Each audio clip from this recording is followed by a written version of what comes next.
Bonjour à toutes et à tous et bienvenue pour la correction de cet exercice. On va savoir si la famille suivante est libre. Alors je vous rappelle que être libre, ça veut dire que aucun vecteur n'est combinaison linéaire des autres. Autrement dit, je ne peux pas obtenir un vecteur par combinaison linéaire des autres.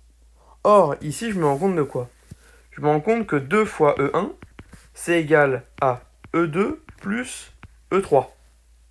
Donc, mon vecteur E1 est combinaison linéaire des deux autres. Parce que je vais avoir, par exemple, E1 égale 1 demi de E2 plus 1 demi de E3. Donc là, j'ai exprimé E1 en fonction des autres. J'aurais pu exprimer E3, par exemple, en fonction de E1 et E2. Donc, tout de suite, je peux répondre non à cette question. Ma famille est liée. Alors, d'une manière un peu plus générale, qui va marcher tout le temps, on doit trouver une solution différente de 0, 0 à l'équation lambda 1 E1 plus lambda 2 E2 plus lambda 3 E3 égale 0 de R3.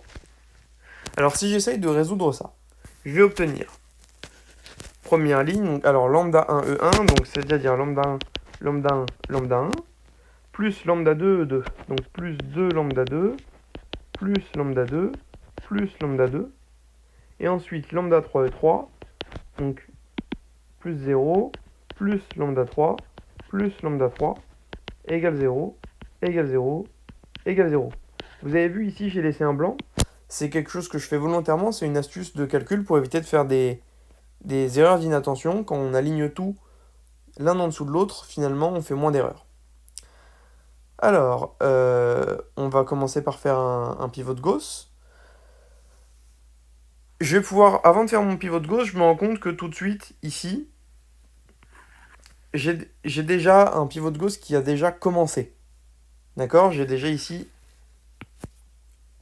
le nombre lambda 3 qui a disparu. Donc finalement, je vais réarranger ça. Je vais écrire donc lambda 3 plus lambda 2 plus lambda 1 égale 0.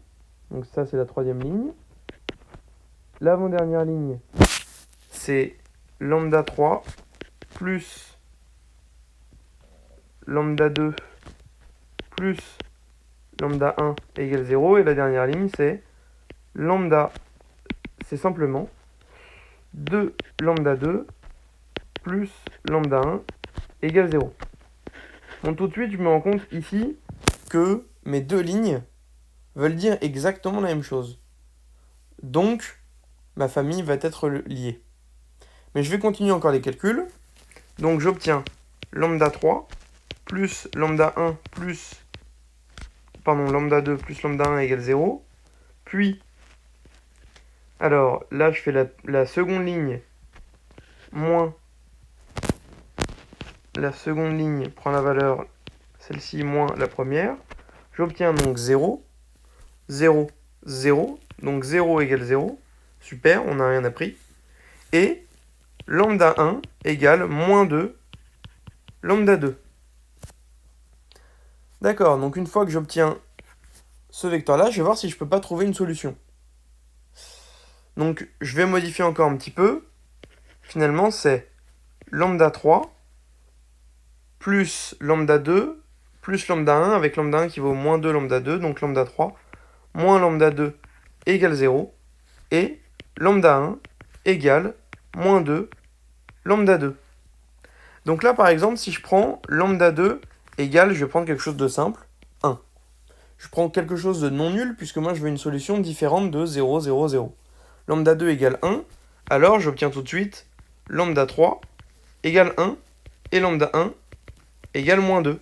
Et tout de suite, j'ai trouvé une solution non triviale à mon équation ci-dessus.